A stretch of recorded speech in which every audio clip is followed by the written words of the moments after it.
Okay, I'm a little behind on this review, but it seems like no one has seen this movie, and you know what? Maybe rightly so. I'm not trying to say this movie is bad by any means, but holy shit, the ending just almost ruins it all entirely for me. So let's get into this movie that unfortunately twists into some liberal fear-mongering about Trump. Defeat! Victory!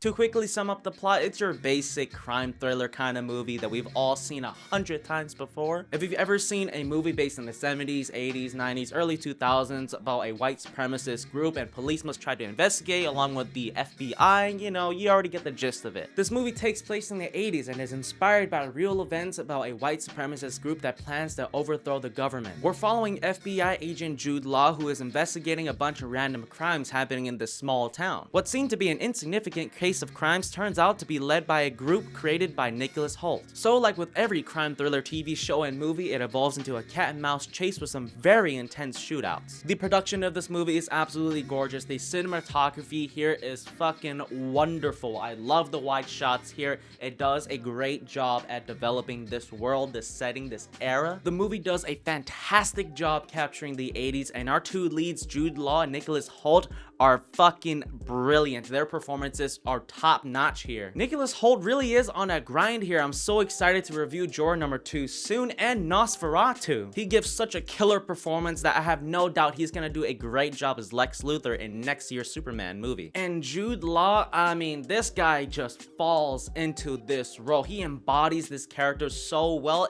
It's like you don't even see Jude Law. He is just this character.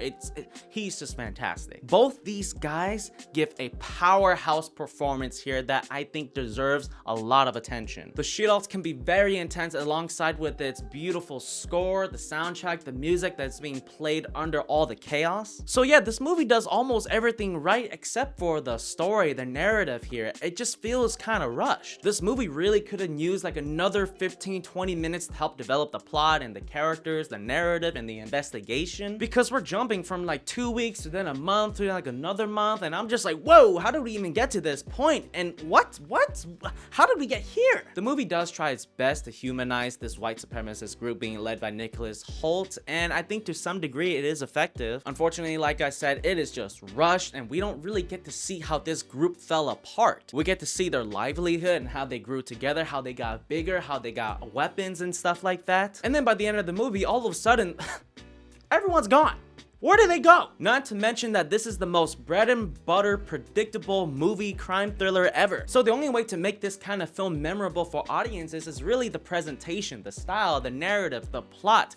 How can you make this kind of crime thriller that we've all seen 100 times before better? I will always go back to the movie Sicario, directed by Denis Villeneuve, who proves that you could take a very cliched basic premise and make it stand out from the crowd. And while The Order has a lot of style, it looks really fucking sexy, the characters are not developed enough to make me care, and it's unfortunately very predictable where the movie goes. Ty Sheridan is in this movie as a sheriff helping Jude Law, and if you've seen enough crime thrillers, we all know what happens to the sidekick, the guy who helps the FBI agent who is our main character. So when this movie wraps up and we see how Nicholas Hoult's order is taken down, it of course needs to include some title cards that explain a couple things that happen later on. And instead of just ending off there and maybe showing us photos of these very real people, it decides to include a line that connects to modern times, referencing the 2021 quote-unquote insurrection of January 6th. The Turner Diaries, a book that this group followed in order to hopefully lead their own insurrection. I'm sorry, but it just seems like more fear-mongering that all of us